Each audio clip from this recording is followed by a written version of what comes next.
Welcome to the Safe Village, a community for everyone who cares about student safety and well-being. My name is Sydney. I'm the CEO of Saasyan, and my guest today is Diana Murase. Diana is the Director of Innovation and Technology at Cardinia International College. Cardinia has three campuses. They are a K-12 school with 1,900 kids. Diana, welcome to the Safe Village. Thank you so much for having me. It's a pleasure to be here. It's fantastic to have you here. So, as the head of innovation and technology at Cardinia, Diana, I have to ask you, what's top of mind? Well, given I look after technology and it takes such a prevalent place in the world, I have to start there. And the kids' use of technology, which seems to be on the front of the newspaper every day, but two particular themes associated with kids and technology, and that's safety and success, and the role in education that we play with those in making sure that kids are both safe and successful in the use of technology. Fantastic. So they are very big things to be top of mind. How about we drill down a bit? So when you think about safety and success, what does that mean? And what are you guys doing about it at Cardinia? Yeah, sure. And it's a tricky one because a lot of it is new, and technology, as we know, changes so quickly. So to try and put something in place is quite difficult. I'm sure a lot of people have seen the social dilemma, and it raised a lot of questions about how our young people are interacting with technology these days. And particularly, I think the takeaway that I had from that was around the fact that there's really no global governing rules around the use of technology, and in particular social media. So I dial that back a step and say, what do we as parents and as a school and as a community need to do to make sure our children are safe in using, and our young people, our future, in using this technology? It's an analogy I use at school all the time. When kids get old enough to drive, we don't just throw them keys and say, off you go, jump in. Cars are great, and go, oh, by the way, they're a bit dangerous. We don't do that to them. We actually take them through a pretty serious, I guess, pathway to make sure that they can be successful and safe. And I see technology a little bit the same. We need to sit next to them. We need to talk to them about this sort of stuff. We need to make sure that they're aware of the dangers and that they have the skills to be able to really cope in a world. Can they use the technology? Absolutely. They're fantastic at it. And I've got two teenage kids who run absolute rings about me around with the use of technology. But one thing that they don't have is the maturity and the experience. And that's something I think that as adults and as a community, we have to take pretty seriously because like a car, it can be pretty dangerous if it's used incorrectly. Wow, absolutely. So, I mean, you've touched on a couple of points that are so in line with the theme of what we're trying to do with the Safe Village. And while it's all about tech, you're right, let's put that aside for a second, because the communication and education and those quiet conversations is what actually builds trust. And I know in the past when we spoke, trust was a big thing that you spoke about, and building the trust with the kids. Tell me a little bit more about that from your perspective.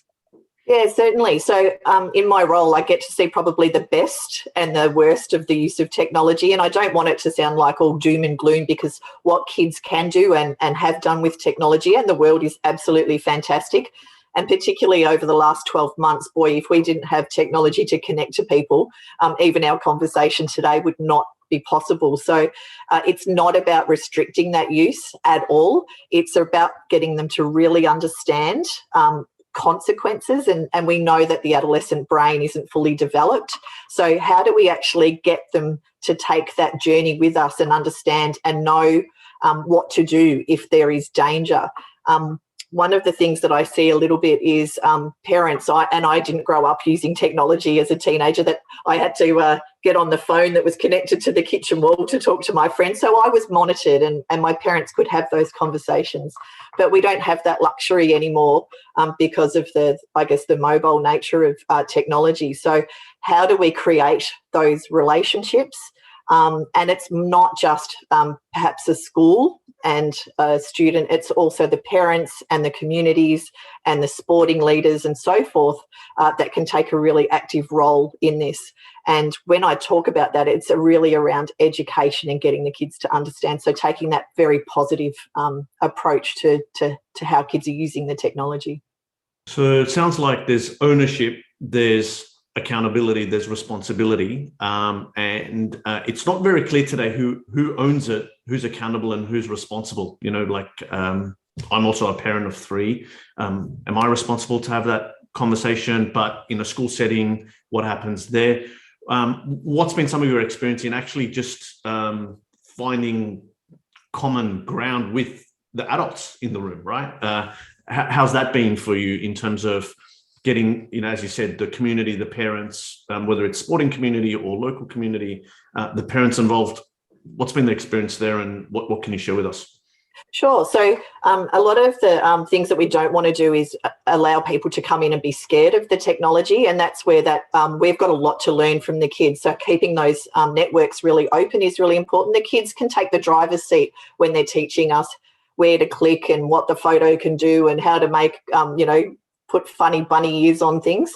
They won't have a problem doing that, but it actually brings them into that relationship with us, which I think is really important. So by us showing a vulnerability to our kids, they then can build that vulnerability with us, that we can talk about those things, which is really important.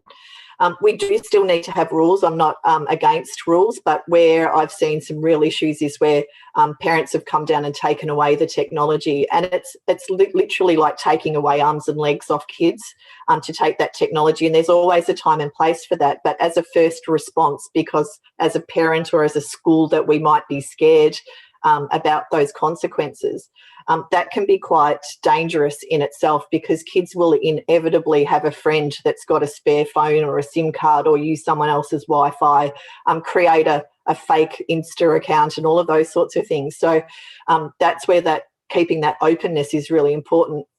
And we are really fortunate in the school setting to be able to help educate the kids, the parents and the community.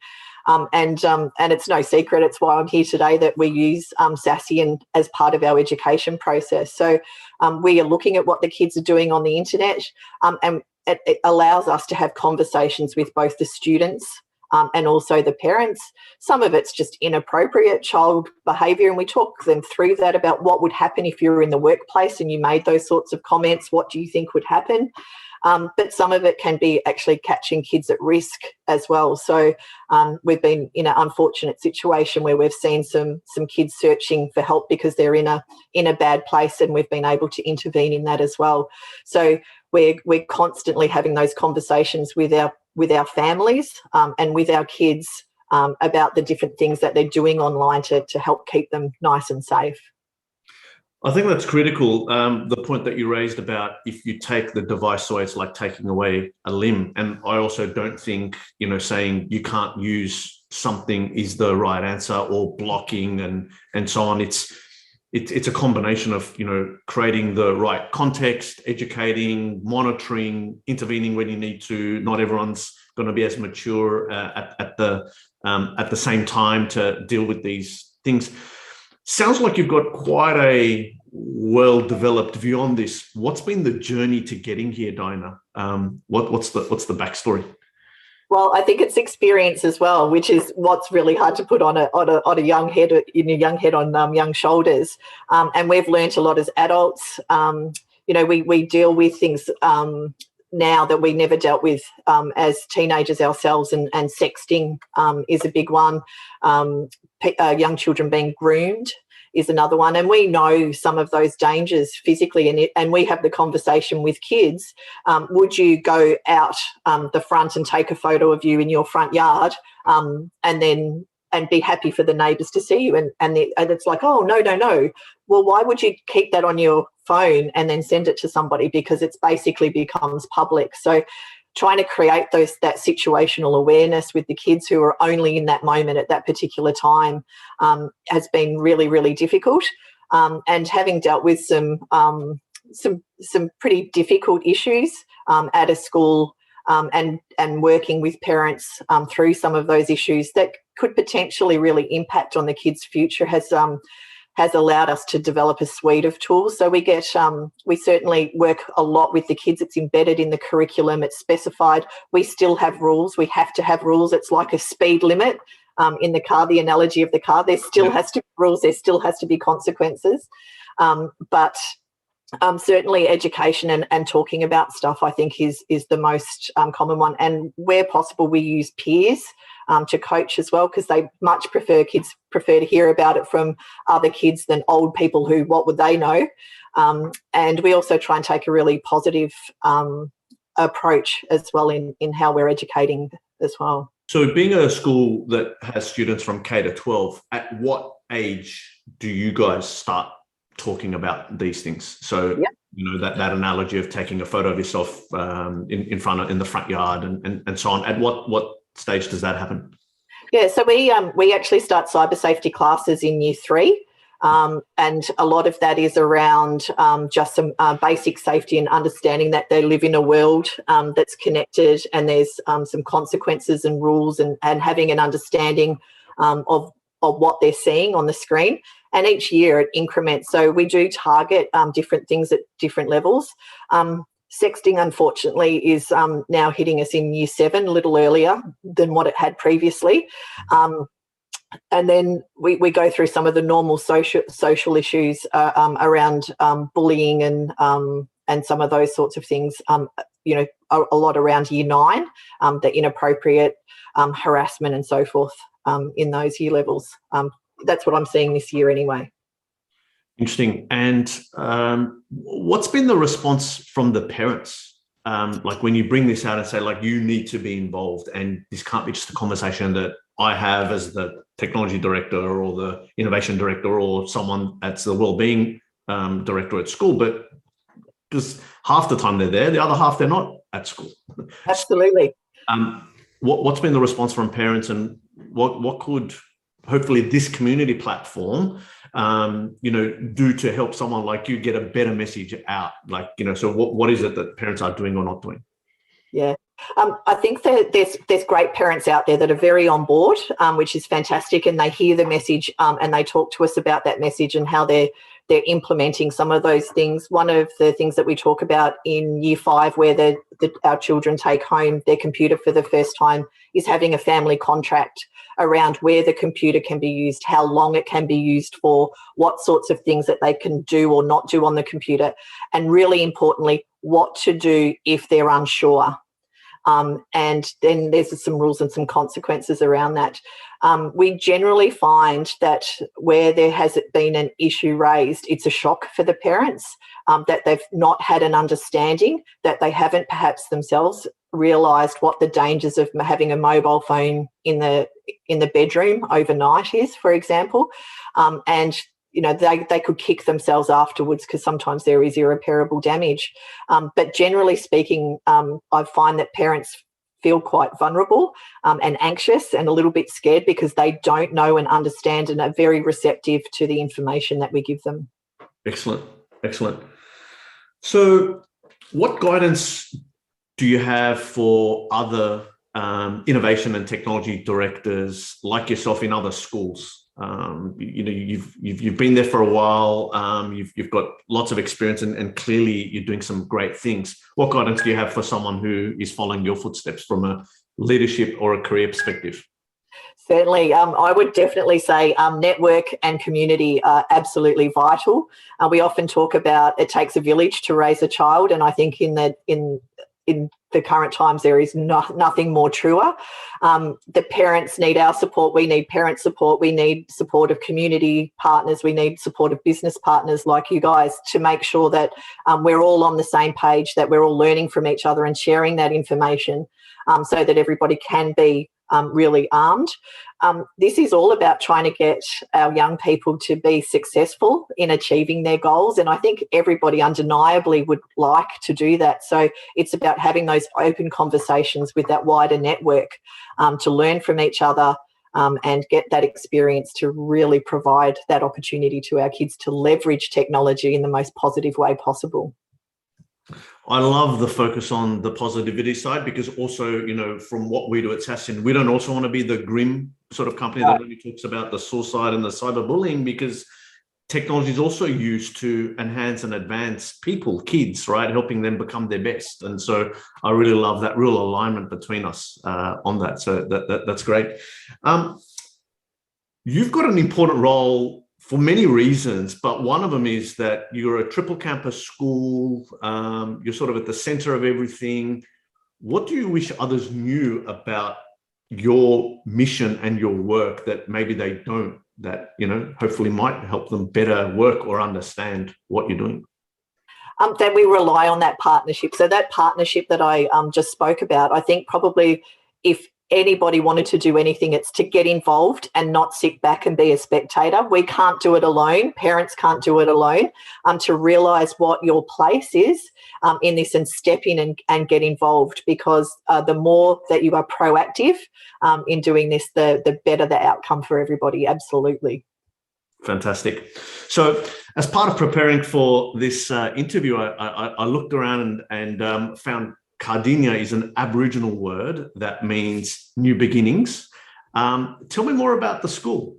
Oh, it's a fantastic story, and I'm actually so proud to be associated with the school. It's the longest I've ever worked anywhere, and my son was actually enrolled and was a student at the school, and I thought, man, this is so great. I've got to get into here. An amazing man, a Japanese man at 72 years of age, came across to Geelong, just outside of Melbourne, and found a girls' boarding school had gone bankrupt, and that's where the new beginning comes from. He decided to buy the school and start the school in 1996, and he started with 30 students, and it built from there. And his whole message was around, the reason why we're called an international school is around creating international and global understanding. And his real mission was through young people, we can actually change the world to be a better place. And our beautiful founding principal, John Goodfellow, saw that through for 20 years. And in that 20 years, we've now got we went from 30 kids to 1,900 kids, multiple campuses, and a lovely waiting list. And whilst we have a great academic results, I think the most wonderful thing about being associated with the school is that we make really good people as well. That's awesome. I think certainly the school's Facebook page has got a lot of information around all the stuff that you're doing around sustainability and innovation, and some great coverage of the school. So if anyone's interested, go check out Cardinia International College, both the website and the school page. Diana, thank you very much. Lots of good takeaways here today. The real focus, and I love that it was on not just safety, but success. So we talk about well-being, but I think you've got a better term for that, safety and success. Key takeaways for me were, you know, we need to build trust with the kids. It can't be seen as like we're just policing them, but we do need training, communication, and some boundaries. So rules absolutely matter. I love the tidbits around from what age to think about starting to talk to the kids. So we said at your school, you've got cyber safety training from year 3, and then, you know, what you're seeing, you know, in terms of the emerging behaviors from year 7, year 9, but that whole family contract was important. And that's again, reaching out to your overall theme, which is community and partnerships. So thank you very much for being on the Safe Village. Have I not asked anything that I should have asked today that you wanted to talk about? No, I think we've covered it all, but I think, again, my message is people will make mistakes, and mistakes are okay. It's how we deal with them together. It's that partnership in getting through and making sure that we can build a strong future together that will make us really successful. Awesome. Well, thank you for being on the Safe Village. Good luck with the rest of the year, dare I say, with everything that's going on. And I'm wishing you all the best. It's a pleasure. Thanks so much for having me.